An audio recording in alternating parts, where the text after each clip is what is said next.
Hi, this is Tatiana Moroz, and you're listening to Journalistic Revolution. Hello, fellow lovers of liberty. My name is Matthew Dalton. And I'm Robert Wasmund, and welcome back to the Journalistic Revolution. In this segment of the show, we're going to talk about the heckler that Obama got. I believe your future is bound to ours.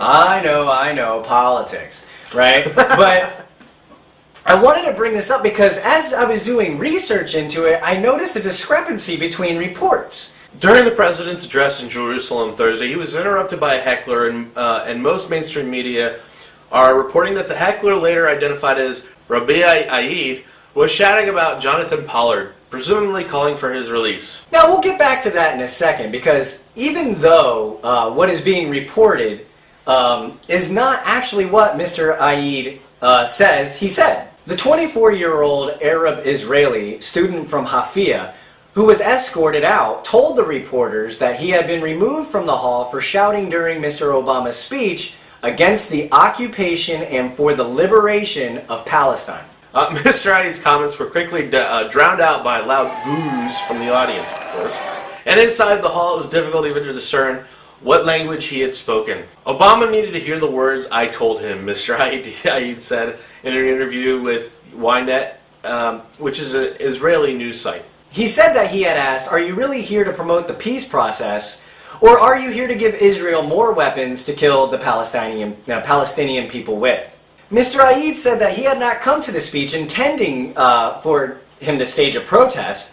In my opinion, judging by the visit, he is just showing us that he supports Israel and that he is not interested with what is happening with the Palestinian people, he said in the Ynet interview.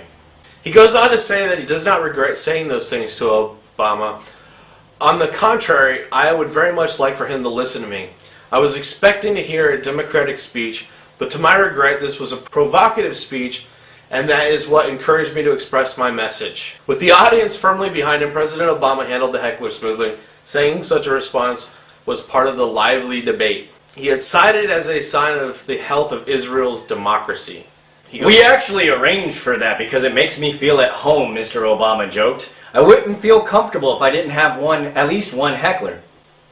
What kind of statement is that? Real quick, I mean, I wouldn't feel at home if somebody didn't disagree with me. Maybe you should really reevaluate your values and beliefs if everywhere you go someone's calling BS. And even if they had staged it, which I firmly believe that they didn't have it staged, is Mr. Obama firmly admitting that the government stages things? Now, why is the media then reporting that it was about Pollard? Well, let's take a look at Pollard and his situation. Pollard, 58, is serving a life term in North Carolina prison after pleading guilty in 1987 to spying for Israel from June 1984 until he was arrested November 1985. Pollard provided Israel with thousands of pages of U.S. intelligence gathered as a civilian intelligence officer for the U.S. Navy on military and technical intelligence. For decades, Israelis have asked U.S. presidents to pardon Pollard. Those calls have increased recently as President Barack Obama embarked on his first trip to Israel as president. The main argument of Pollard's supporters is that his actions benefited a close ally of the United States, but did not harm the security of the nation. They also pointed out that he already served 28 years in prison. He's also issued a public apology in 1997, and his attorney says his health is failing. So, in conclusion, all the mainstream media is reporting that he was talking about Pollard, someone that Israel really wants released, yet he's saying he was talking about Palestine. Now let's go to the contradiction here. Everyone in Israel wants Pollard released. Why were they booing?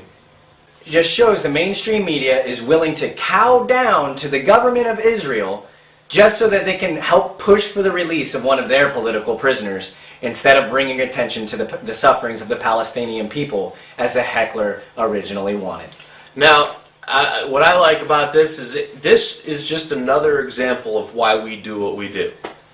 Because the mainstream media is going to tell you this guy was calling for the release of a political prisoner that everybody in Israel wants released, but yet they booed him. And they're not going to report on that. They're hoping that you don't see that contradiction. Stay tuned for the next episode of Journalistic Revolution. News you need to be involved in.